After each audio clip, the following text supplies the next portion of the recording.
Bem-vindos ao programa TV Uniceub, uma revista eletrônica que acompanha bem de perto tudo o que acontece em Brasília e traz para você as novidades do mundo acadêmico, do esporte e da cultura. No programa de hoje, vamos conversar com dois jornalistas apaixonados pelo rádio. Eles contam como é o dia a dia de quem vive por trás dos microfones e dão dicas valiosas para quem quer trabalhar nessa área. Temos também um encontro com uma turma da pesada, os jogadores do time de futebol americano Tubarões do Cerrado. Eles participam do Campeonato Brasileiro desse esporte ainda pouco conhecido entre nós. No quadro Sofá Amarelo, Manu Militão entrevista o jornalista André Noblat. No último bloco, um bate-papo com um jovem premiado documentarista de Brasília. Fique conosco, TV Uniceub começa agora. Eles são dois jovens jornalistas, ex-alunos do Uniceub, que se tornaram vozes conhecidas dos ouvintes de todo o Brasil. Estão sempre atrás da informação e ligados para não perder nada do que acontece na política e na economia brasileira. Eu me formei na turma que concluiu em 2008, né? Eu me formei em jornalismo aqui no Uniceub e depois, lá por volta de 2012, eu voltei para fazer uma pós-graduação em História, Sociedade e Cidadania. Eu formei em 2011 e tive a oportunidade de ir para a Rádio CBN em 2012, no meio do ano, 6 meses após a minha formatura. Antes disso eu tinha trabalhado em outros lugares, até em TV, em assessorias de imprensa, e aí surgiu essa oportunidade de ir para a Rádio CBN em 2012, em julho de 2012. Eu entrei lá em julho e estou lá, enfim, desde então. Já são 4 anos lá. E a gente começa ali fazendo o trânsito, depois vai fazendo outras pautas de cidade, de polícia, de política, economia e fazendo grandes coberturas também. A gente acaba interagindo muito com os colegas lá. Durante a faculdade eu não tinha pensado em fazer rádio. Ainda que eu gostasse de ouvir rádio, eu nunca me imaginei como uma jornalista de rádio. E aí em 2008 eu fiz um processo seletivo para entrar como estagiária da CBN. Eu já tinha passado por estágios menores em assessoria de imprensa, agência de comunicação. E aí eu passei em 2008 como estagiária, passei para trainee, depois para repórter e eu tô lá até hoje. Na CBN também comecei fazendo matérias sobre cidade, sobre trânsito, buraco na rua. E aí depois eu virei setorista de judiciário e hoje eu sou setorista de Palácio do Planalto, que também é outra característica. Você naturalmente acaba sendo um repórter de política, economia, judiciário, porque Brasília é tudo muito misturado, né? Olha, eu acho que primeiro, inicialmente era um sonho, né, uma vontade de trabalhar ali naquele meio, principalmente com o esporte, que foi o que era o que eu gosto de fazer até hoje, quando eu faço uma matéria de esporte eu me sinto melhor, enfim, mas também abriu a possibilidade para mim, de mostrar que eu sou capaz de fazer outras coisas, de ir atrás de outras matérias, de outras coberturas, de coberturas políticas importantes. O rádio, para mim, é o veículo de comunicação mais fascinante que tem, porque é gostoso você ouvir a informação. Você pode estar fazendo outra coisa, dirigindo, cozinhando, até conversando com outras pessoas. Você liga o rádio, no rádio mesmo, ou você coloca no computador, no celular, e tem uma pessoa traduzindo aquelas informações para você, né? Falando as informações e você vai absorvendo só de ouvir. Acho que essa mobilidade que o rádio dá pra gente, enfim, o fato de eu com o telefone na mão, de qualquer lugar que eu estiver, eu consigo entrar ali e falar para os meus ouvintes, passar aquela informação. Isso é que é muito legal no rádio, é isso que fascina de fato, né? Enfim, uma dica que a gente pode dar para quem está procurando, tem interesse em trabalhar em rádio, é ser primeiro bastante curioso e bem eclético. Porque normalmente nos jornais, em TV, a gente tem as caixinhas, né? Você é só repórter de política, você é só repórter de esporte, você é só repórter de cidade. No rádio, não. Muita gente acha que para ser repórter de rádio tem que ter uma voz bonita. Se engana. Para ser repórter de rádio, você tem que saber ler nas entrelinhas, pescar aquela informação que você sabe que vai fisgar o seu ouvinte. É isso.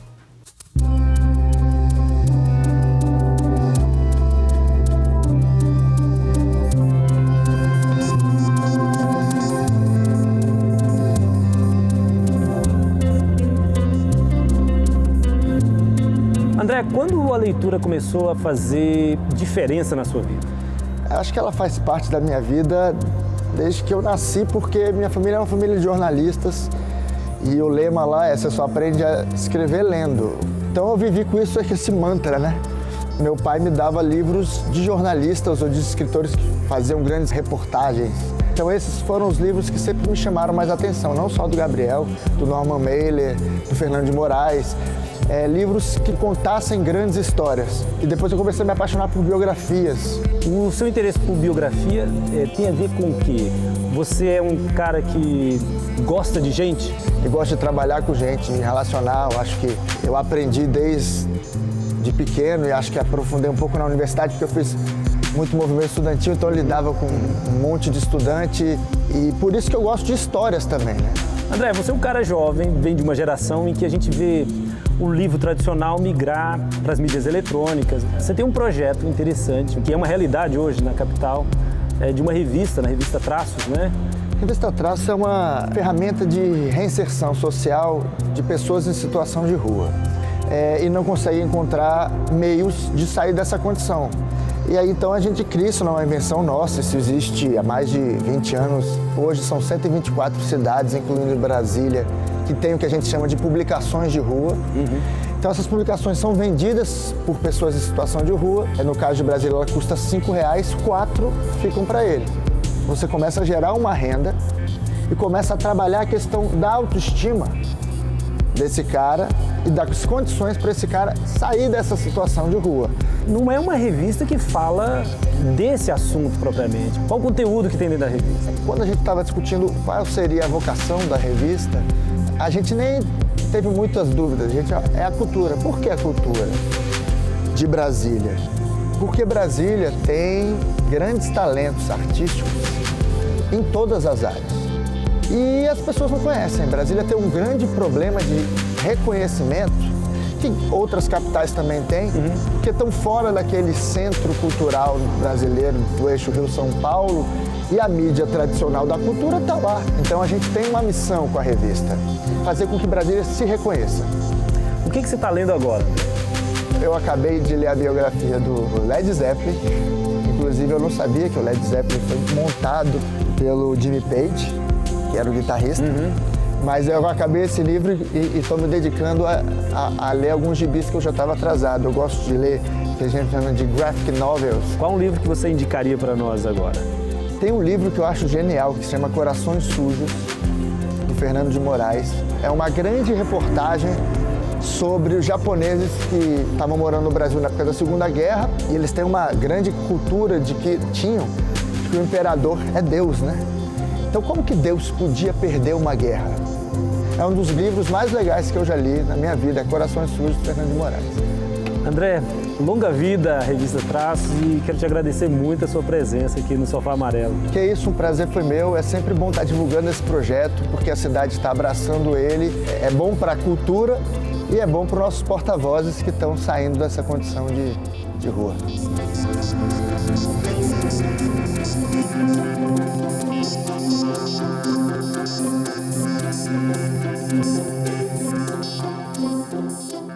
No próximo bloco, vamos conhecer mais sobre um esporte que desperta a curiosidade dos brasileiros e que ganha espaço entre os jovens da capital. Não saia daí, voltamos já!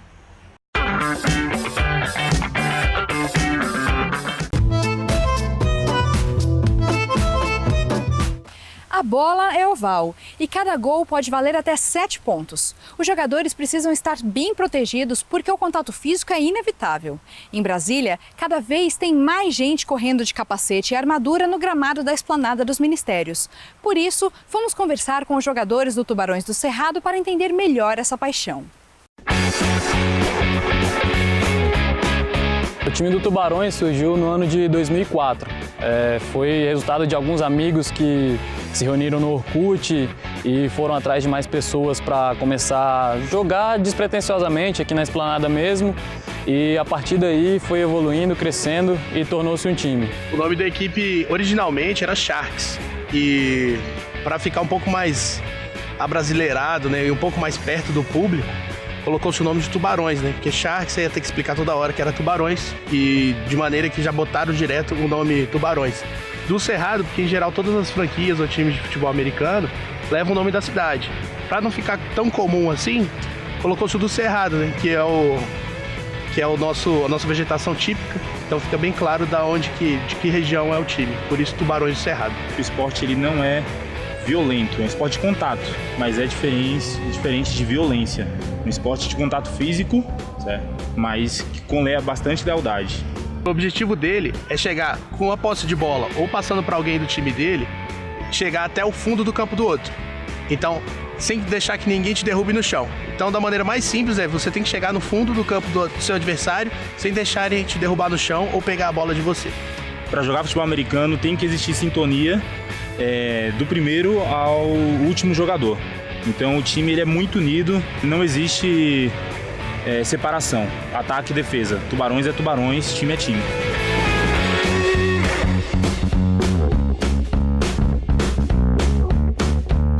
Os maiores desafios que nós temos no esporte hoje em dia é a questão de auxílio, recursos até mesmo para a prática de esportes. O CEUB conseguiu abraçar a gente de uma forma que sempre buscávamos.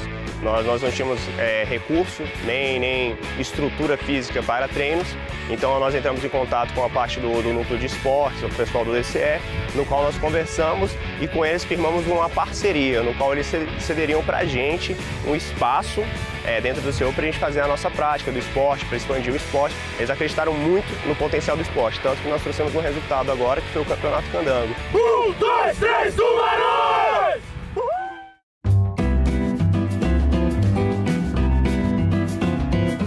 No estúdio Uniceub de hoje, o professor e consultor João José Forni, professor do curso de pós-graduação do Uniceub.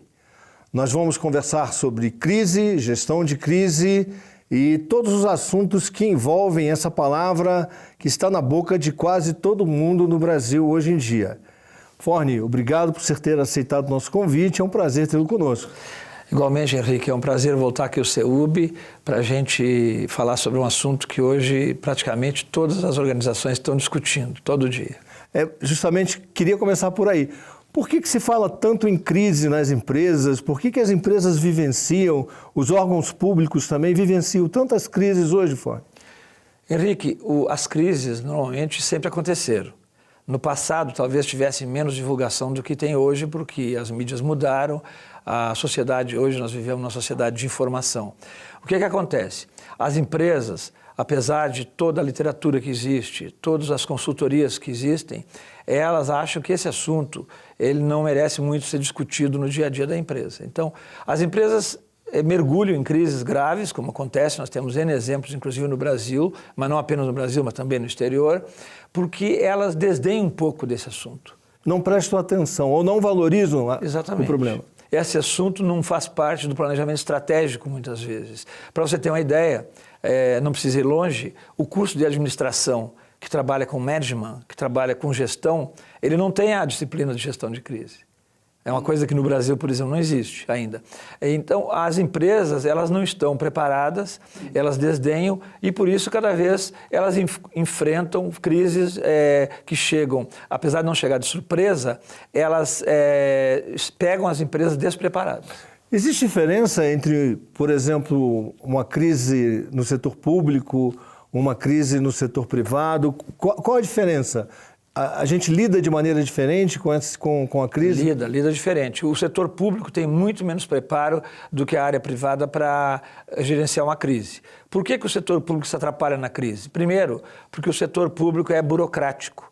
Ele trabalha com muita hierarquia. É mais lento. Mais lento para tomar decisões. Então, a crise não bate com burocracia. Naturalmente, isso é um manual básico. Ela não bate com lentidão. As empresas privadas, apesar de serem mais preparadas e terem mais recursos para administrar a crise, elas se preparam às vezes, mas o que acontece? Os assuntos que trazem crise para as empresas privadas, muitas vezes, não são bem administrados, porque o gestor deixa por conta de pessoas que não estão preparadas para isso. Nós estamos vivendo aí um temporal de crises, né? Qual delas você destaca agora, nesse momento? Qual a mais complicada que você tem acompanhado no seu trabalho de consultor?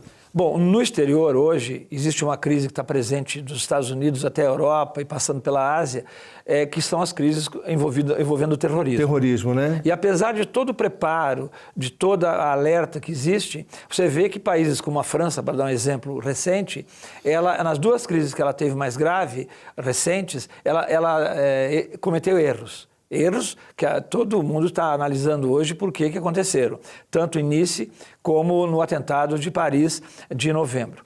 Muito bem, no Brasil nós temos crises muito localizadas em empresas, especificamente a mais grave, a crise da Petrobras e das construtoras que se envolveram na Lava Jato. E isso está trazendo o quê? Muito prejuízo, está trazendo uma desestabilização na empresa, porque tem uma coisa interessante na crise, a crise ela consome energia. Ela tira energia que podia ser dada para o negócio para você administrar aquele mal, aquele problema. E com isso a empresa vai ter prejuízo, vai ter problema. Tem um reflexo, né? Tem um reflexo. Agora, para o cidadão comum, né? O homem, né? A mulher, no dia a dia, a gente também está sujeito a crises, né? Como é que a gente administra isso? Qual é a melhor maneira? Qual é o seu conselho? Na verdade, a vida de uma empresa não difere muito da vida do cidadão em geral. Quando você fala que a empresa quebrou, é porque foi mal administrada financeiramente. As pessoas também quebram, as pessoas também têm problema financeiro, as pessoas também têm problemas existenciais e problemas de doença, né? Uma coisa é a prevenção. Planejamento e prevenção. Eu sempre digo para o jovem que está entrando no mercado, que está se preparando para o futuro, que ele tem que ter planejamento para ver o que ele vai ser daqui a 10 anos, daqui a 5 anos, e ele tem que ter preparo no sentido de ver quais são as oportunidades que tem e as ameaças que ele tem. Então, quando você faz uma viagem, se você não analisar quais as ameaças que você tem, você pode muitas vezes ter graves crises, e até existe uma matéria muito lida no meu site que se chama Como Evitar Crises em Viagem ao Exterior, que já está assim muito reproduzida em sites de agências de viagem. Por que acontece isso? Porque na vida pessoal a gente não se prepara para essas crises. A gente nunca conta com a crise, né? Não conta com a crise, exatamente. Forni, muito obrigado. Foi um prazer tê-lo conosco. Foi bom ter voltado ao CEUB aqui para falar sobre um assunto chato, mas que é importante falar.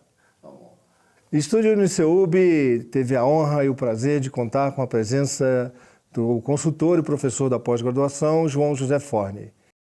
O Estúdio UniCeUB volta na próxima semana com mais um convidado para discutir os assuntos que estão em pauta no Brasil e no mundo. Até lá! Você já pensou em ser cineasta? Além de transformar esse sonho em realidade, um aluno do UniCeUB conseguiu sucesso ao contar uma história emocionante. Veja logo depois do intervalo. É rapidinho.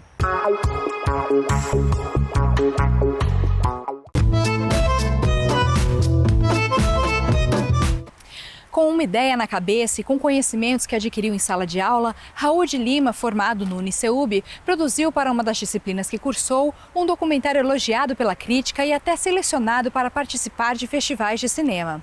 O filme conta a história de uma mulher que sobrevive do lixo e que assim constrói uma família.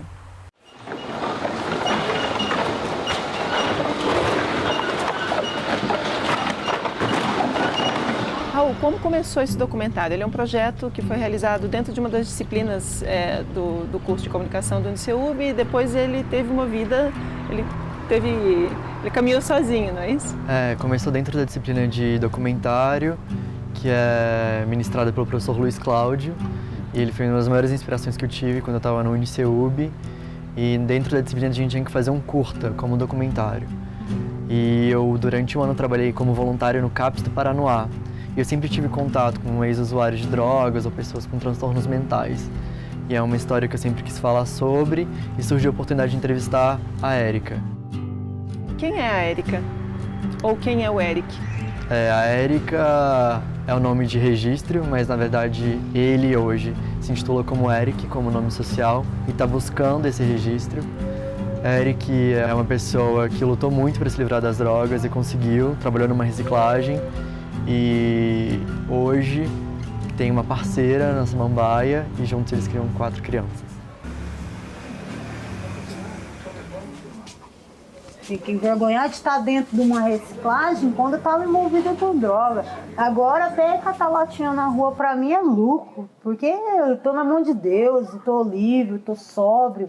Eu posso estar em qualquer lugar, em qualquer companhia, vários. Eu em tratamento, a pessoa vinha e me oferecia assim na minha mão, trazia de bandeja. E eu falava, não, amigo, já não é mais pra mim, a minha vez já passou. A gente queria mostrar a condição de trabalho em que o Eric se encontrava, em que o contato com o lixo, infelizmente, a gente não consegue retratar quão ruim era o cheiro, quão ruim eram alguns materiais que ele estava trabalhando, ou o tanto de cicatriz que ele tem nos braços, justamente pelo trabalho que ele realiza, e às vezes tem perfurações na pele. E depois a gente passa um pouco para o lugar onde ele mora, que atualmente os lugares que a gente mais gasta nosso tempo são em casa e no trabalho.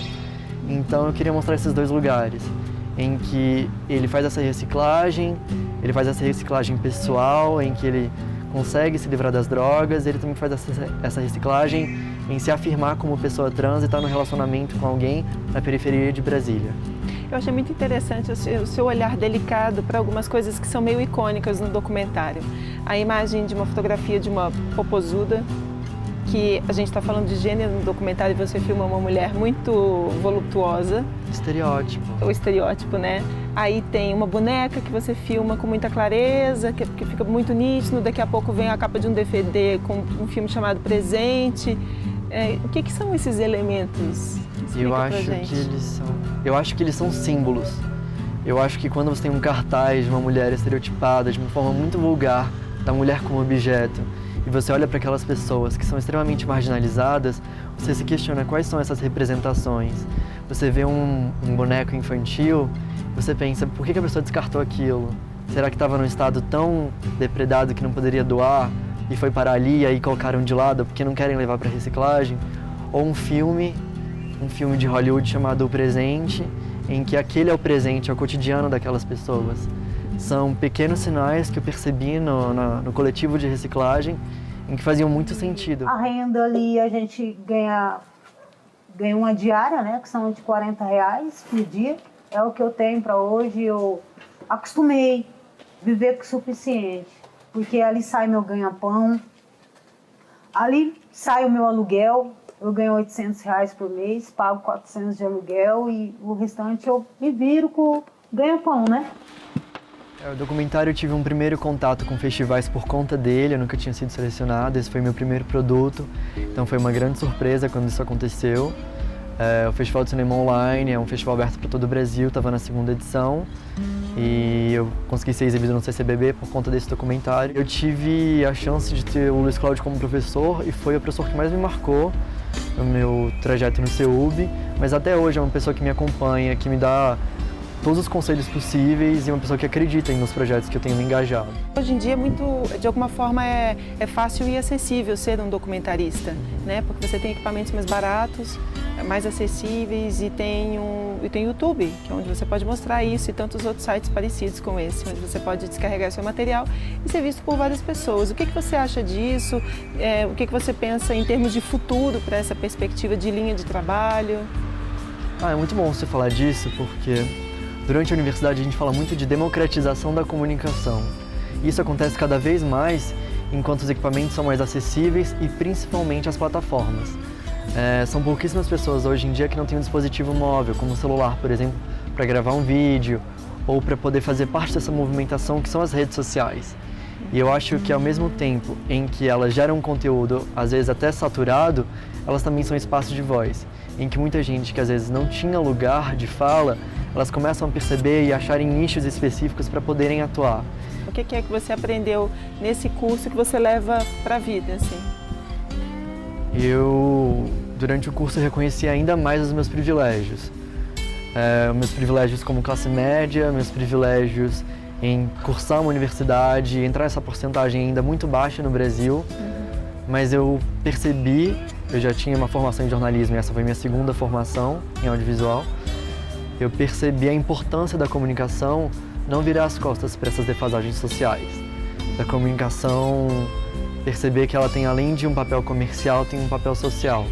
E daqui para frente, o que você pretende fazer, assim, em termos de, enfim, da continuidade da sua carreira, né? Porque você já começou muito bem, começou com o pé direito, né?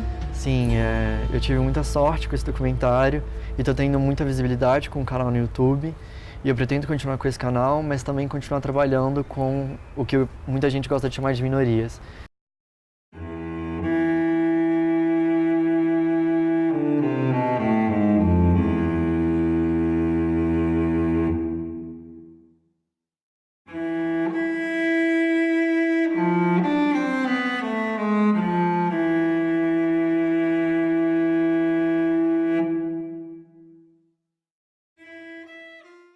Chegamos ao fim de mais um TV Uniceub. Esperamos por você na próxima semana para falarmos sobre tudo aquilo que faz de Brasília um lugar especial.